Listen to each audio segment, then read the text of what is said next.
Athgarh block 6 गाँ थिबा ओमफेड दुग्ध उत्पादन केन्द्र ग्रस्त कले कटक जिलापाल दत्तात्रेय भावसाहेब सिंधे। ग्रस्त समय देखा पाई आगु ए स्थान केबे दुग्ध उत्पादन होई नथिला।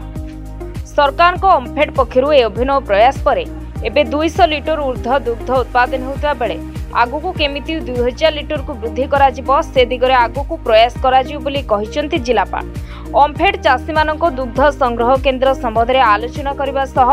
किपरि अधिकरू अधिक उपकृत हो पारिबो से नहीं चाषी मानक अवगत कराइतिले। सेबडे निजर उत्पादित सामग्री को साग माछ दर रे बिकुतबा एई प्रकल्प हेबा परे उचित मूल्य मिलुथबारु खुशी जाहिर करचंती दुग्ध चाषी। जस्ट 2 मास तळे ओमफेड गोटे एक्सपेरिमेंट करिथिला कि जीपी रे चाका जीपी रे कि आमे एठी केबे भी ये कलेक्शन ही नहीं माने क्षीर कलेक्शन केबे ही नथिला। तो समय सबू पीआरआई मेंबर सबू चाषी मानन को मोटिवेट करी कि से आरंभ करथिले और माने किछि जीरो कलेक्शन रु आज ये गाँ पाखापाखि 200 लिटर रु अधिका कलेक्शन करवा आरंभ करिछि। तो मु आसी देखिबा पई केमिति से कले और बहुत मोटिवेटेड अच्छंती एठी सबू चाषी माने कि केमिति हमको आगो को जीवा। सो हम एठी गोटे हेल्थ कैंप करिबु गाई गोरंक पई कि केमिति भल हेल्थ रहिबो। सेकेंडली हमें जो सेक्स सिलेक्टेड सीमन र इंसेमिनेशन हमें करिबु पाखापाखि 400-500 गाई को नेकी और हमें टार्गेट रखिछु केमिति गोटे वर्ष भीतर ये 200 लिटर कलेक्शन 2000 लिटर को जीवो। तो एबे जो गवर्नमेंट डिक्लेयर कर देला कामधेनु योजना अपन जानचंती 2-3 दिन तळे ही डिक्लेयर हेची। सो ओमफेड रे जो जीएम अच्छंती से भी कही कि ये गाँ को आम से कामधेनु योजना भितर भी इंक्लूड करबा पई प्रस्ताव ऑलरेडी से दे सारछंती। तो गोटे भल डेयरी भी एठी डेवलप हो जिवो। तत्सहित आम याकू मिशन शक्ति रा कैटल क्लस्टर भी नहीं आसीबू और तापरे किछि किछि जगह रे हार्मोन ट्रीटमेंट भी करबा को पड़िबो जोटी टिके ब्रीडिंग रा सुविधा अच्छी। तो सेटा भी आम करबा पई को भी फंड आम पैसा दे देबो। जदि एमिति ही एठी चाषी भाई माने एमिति ही जदि इंटरेस्ट नेले और एमिति ही जति काम 2 मास रे करछंती एमिति गोटे वर्ष कले तो निश्चय आम भावुछु 2000 लिटर रु ऊर्ध्व कलेक्शन एठी हबो। गोटे बहुत भल सक्सेस स्टोरी एठी हेई पारिबो। Thank you. मोना तुषार साहू 6 गाँ ग्राम पंचायत सरपंच। एक्चुअली मासे तलु आम ये सब कार्यक्रम आरंभ करथिलु। सार को अवदान ओमफेड रो अवदान रे आम किसी चाषी को नहीं मीटिंग करथिलु। मीटिंग करिया द्वारा लोक जतल इंटरेस्ट शो कले आम जस्ट मासे तले ओपनिंग करथिलु। आम देखिबो जदि क्षीर बढ़िला ताले आम गोटा सोसाइटी करिवु जमती धानर सोसाइटी अछि सेमती क्षीर गोटे सोसाइटी हेबो। सार भी कहि सारलेनी तांको 5000 स्क्वायर फुट जगह दरकार जगह भी दबु। आउ बहुत दिन पर मो जानिबारे पंचायत को कलेक्टर के मो कलेक्टर आसी ना मु सुनिनी एटा गोटा बहुत बढ़िया लगला। यंग कलेक्टर सी मते कमिटमेंट करी गले जे गाँ को मॉडल विलेज करिया पे जहाँ दरकार मु सहयोग करी एति खुशी लगला। स्कूल भी विजिट कले स्कूल किछि जिनस थिला जणा गला तो कहले जल्दी ताको समाधान करिवे। आउ लागुची या द्वारा आपन अंचल रे गो पालक माने उत्साहित हेबे निश्चित हेबे कारण सार कहिया कथा जे जदि 20 लिटर जणे दउची दिन को 1000 टका से पाइबो मासु को 30000 टका ता जदि गाई पिछा खर्च गला भी 20000 टका मासु पाउची। एति पैसा धान चाष रे पाउना धान चाष जगह रहिबो ए गो पालन को प्रोत्साहन करा जिवो एवं आमे चिंता करछु एठी जेमति 5000 लिटर क्षीर 6 मास भीतर करिवु। जय जगन्नाथ। आज दिन मु डॉक्टर दिगंबर नायक मु अच्छी वैश्विक परामर्शदाता ओमफेड भुवनेश्वर तथा मते दिया पुणी अतिरिक्त दायित्व कटक दुग्ध संघर जोटा कि बड़ दुग्ध संघ आप जानते। आज गोटे भल दिन आज हूँ विश्व प्राणी दिवस वर्ल्ड एनिमल डे आपन सारा विश्व आज दिवस पालन हो। सबुठ भल खबर हूँ आम पाखे आम गहन आज उपस्थित थे आम मान्यवर जिलापाल कटक एवं मोर बंधु उत्तम बंधु आम सरपंच एवं एठाकार सबुस्त गो चाषी मत खुशी लगुच ये आम 1.5 मास तले ये गोटे मीटिंग करूँ।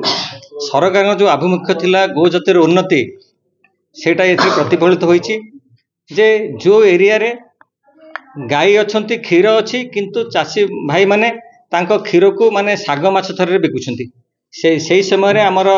ओमफेड जी परिचालन निर्देशक सार अच्छे कुलांगे सार बहुत माने दक्ष ऑफिसर सी तांको निर्देश आम एठिक आसीथिलु गोटे सर्वे करथिलु गाँ रे देखलु गोटे क्षीर अच्छी माने 4टा जगह आम दुग्ध संग्रह केन्द्र आरंभ करूँ जो प्रथम जो आरंभ करूँ आम 104 लिटर आरंभ होता 1 तारिख सेप्टेम्बर 1 सरपंच सार थे आमर अन्य बंधु थे बर्तमान आजिक डेट देखिए यह 200 उपर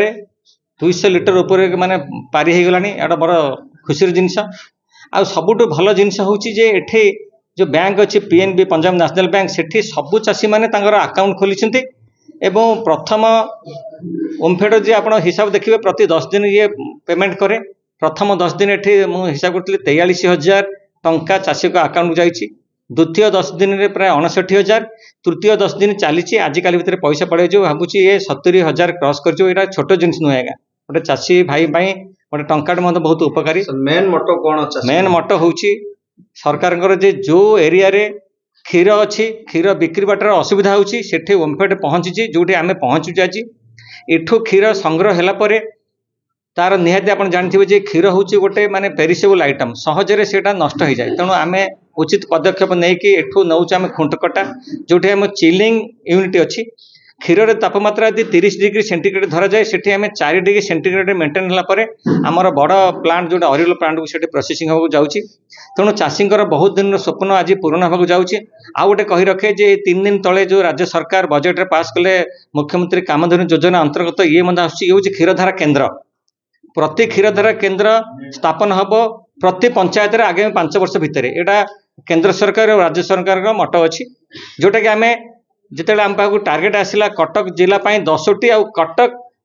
दुग्ध संघ 10टी और कटक जिला 3टी से 6 गाँव मुझे सिलेक्ट कली जोटी कि कलेक्टर सार अलरेडी अवगत कर कौन हम आम 5,000 स्क्वायर फीट जगह आज कलेक्टर सार आमको अलाउ कर 5,000 स्क्वायर फीट जगह सरकारी जगह देले से आम जो माने आदर्श क्षीरधारा केन्द्र करूँ से आपणकर क्षीर रिसीविंग सेंटर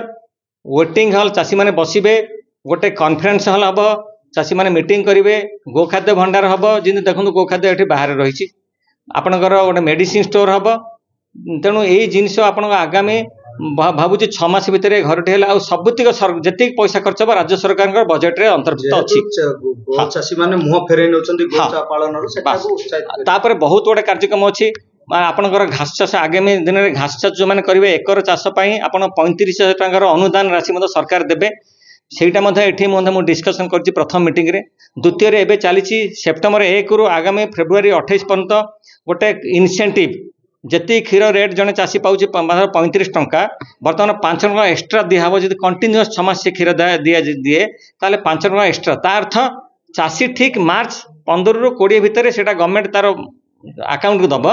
5 टंका एक्सट्रा जी क्षीर दे प्रति लिटर पिछा से एक्सट्रा 5 टंका पाइब एटा कम जिनस नुहे आउ गोटे कार्यक्रम आसुच्छी बाछुरी दाना आप मन पकड़ू मुझे जड़े पशु डाक्तर जितेबाला आप 10 वर्ष तले आम सब गाई की देखू कि बाछुरी की देखुनी माई बाछुरी जिते जन्म होची तार 4 मास ठू 28 मास पर्यंत जी दाना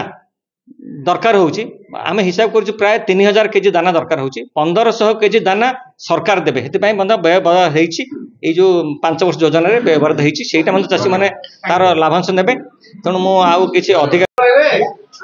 बनवासिनी बेहेरा चाष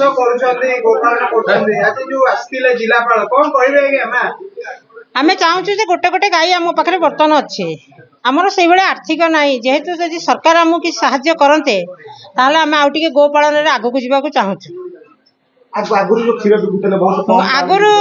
जो गाँव में दौलू 30 टंका ला दौलू से आज गाई को दाना देले काली दे पारू नथुलु किंतु एबे ओमफेड रु 1 तारिख देला पूर्व देलाठू आम प्रति सप्ताह पैसा पालू गाई की भी ठीक रे खाया दे पारछु आमर निजर खर्च भी ठीक रे तुलाई पारछु विभिन्न प्रकार दाना जो अच्छी स्वास्थ्य सेवा गोपालन क्षेत्र सब सहायता दिया जिलापाल कौन कह देले तो आम खुशी हाँ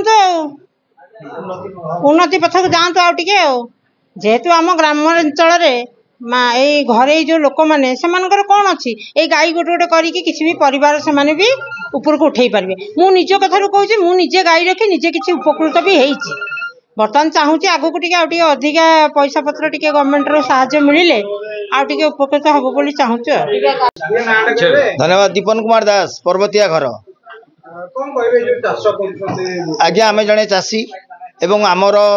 दुग्ध बिक्री करने निमंते आमर ये बहुत असुविधा थिला एठी गाउली हिसाब से जो माने संग्रह करुथिले कम दाम रे नहीं जाउथिले एबे हमर एठी ओमफेड हवा द्वारा आमे सुंदर भाव में दुग्ध बिक्री करि पारुछु एवं दुई जोड़ी गाड़ी आसुछि दुग्ध आम कतिरु संग्रह कर नउछि आमे नेगिरी व्यापारी कतिरे दउथुलु एबे एतिके हमहु आज हमर कलेक्टर साहब आस्तिले जो प्रस्तुत सब देइचंती आगामी दिन मानकर जो कार्यक्रम हबो गाई लोन देबे गुहाल पेंगा देबे घास चाष पेंगा देबे आज आज ए ओडिशा